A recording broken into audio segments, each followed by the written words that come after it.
کہ اپنی بیوی سے آدمی آگے اور پیچھے دونوں سے جماع کر سکتا ہے۔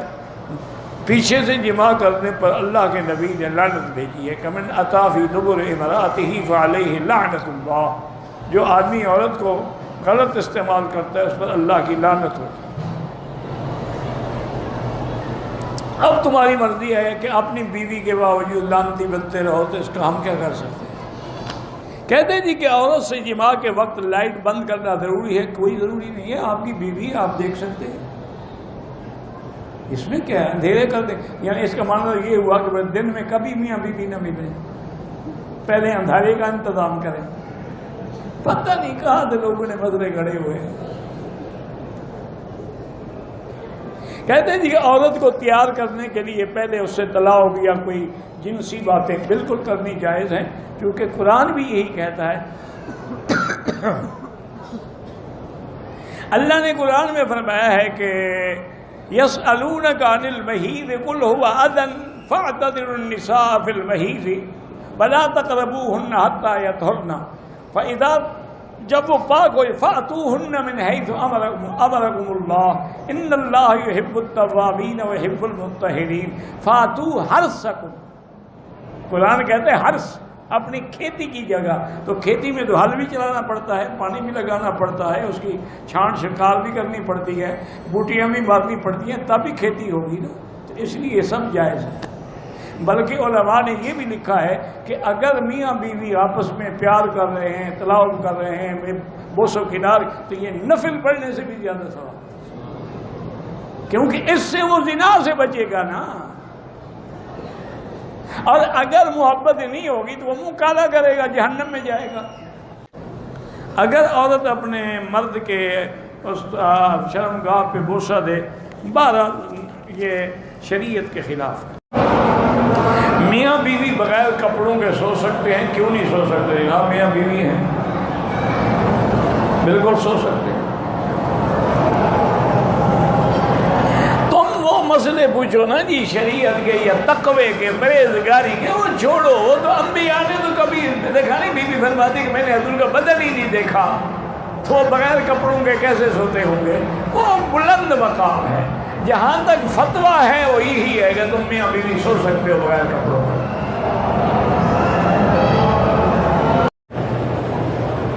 میاں بیوی کو ایک دوسرے کے جسم کے ساتھ تک دیکھنا جائز ہے، سب کچھ دیکھنا جائز ہے، دیکھنا تو منع نہیں ہے۔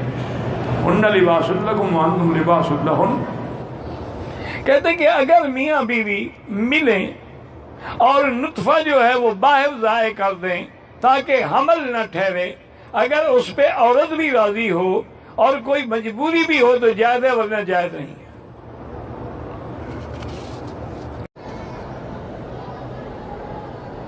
کہتا ہے کہ بعض اوقات بچہ دودھ پی رہا ہے، اس وقت بھی خاوند اپنی بیوی سے مل سکتا ہے، لیکن بہتر یہ ہوتا ہے کہ ایسے حالات میں نہ ملیں۔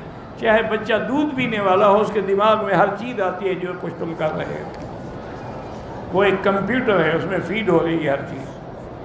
وہ بول نہیں سکتا، لیکن بڑا ہوگا اس کو پتہ لگے گا میرے باپ کا یہ حال ہے۔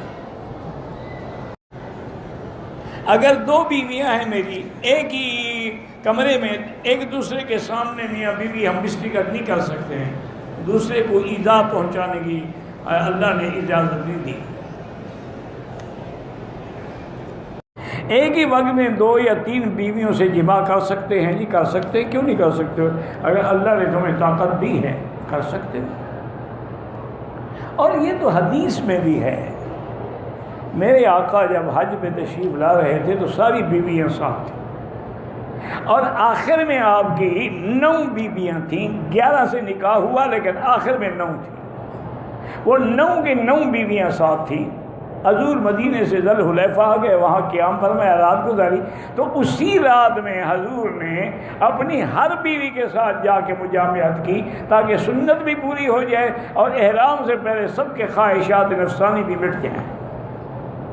تو اگر یہ ناجائز ہوتا تو حضور سب سے کیوں ایسی بات کرتے؟ جائز ہے۔ کوئی آدمی عورت کے ماہواری کے ایام میں ہم بستری کرے، وہ گناہ گار ہے، توبہ بھی کرے، صدقہ و خیرات بھی کرے، قرآن کے خلاف ہے کہ یسألونک عن المحیض قل هو اذى، حیض کی کی حالت میں عورت سے ملنا، فرمایا اللہ نے پلیدی ہے، تکلیف ہے، فاعتزلوا النساء فی المحیض، بالکل دور ہو جاؤ، حیض کی حالت میں ان کے قریب نہ آؤ۔ اچھا یہودی تو یہ کرتے تھے کہ اگر عورت حیض میں ہو ان کے گھر بھی نہیں آ سکتی تھی، دوسرے کمرے میں رہتی تھی، برتن بھی دوسرے، کپڑے بھی دوسرے، کھانا بھی الگ، ہر چیز الگ۔ لیکن اسلام نے کہا کہ نہیں، یہ سزا تو نہیں، اکٹھے رہ سکتے ہو، بیوی کھانا بھی پکا سکتی ہے، میاں بیوی کھانا اکٹھے کھا سکتے ہیں، بلکہ ایک بستر پہ لیٹ بھی سکتے ہیں، لیکن جماع کرنا جو ہے وہ حرام ہے۔ اور یاد رکھیں کہ حیض کی حالت میں جماع کرنے سے دونوں کو ایسی ایسی بیماریاں لگتی ہیں پر جن کا دنیا میں کوئی علاج ہی نہیں۔ یہ ایڈز کہاں سے آیا ہے؟ اسی سے تو آیا ہے نا، کیونکہ ان کے نزدیک تو ہے شاید کچھ ہے، کنڈم چڑھا لیا اور وہ ٹھیک ہے، کام کر دیا۔ انا للہ و انا الیہ راجعون۔ نتیجہ یہ نکلا ہے کہ آج کتے کی موت مر رہے ہیں، دوائی کوئی نہیں دنیا میں۔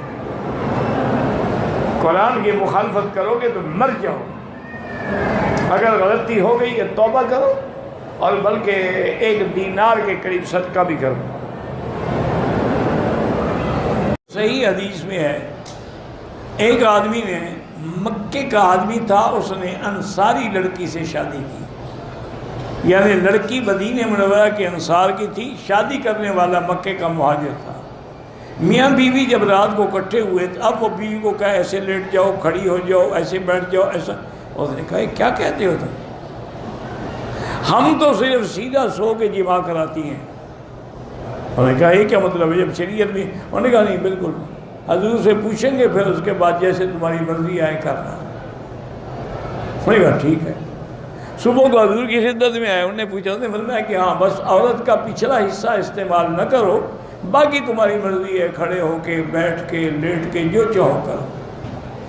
فاتو حرثکم انا شئتم۔ تو یہ میری بیٹی ایسے مسئلے ہوتے ہیں، کوئی اس میں یہ بات نہیں ہے کہ میں کیوں جواب دیتا ہوں، یہ دینا پڑے گا، ورنہ وہ تو ساری زندگی پھر چوستے رہیں گے۔ کہتے ہیں جی کہ میاں بیوی ملنے سے پہلے دعا، کپڑے اتارنے سے پہلے دعا مانگ سکتے ہیں، اللہم جنب الشیطان عنا وجنبنا ما رزقتنا منہ،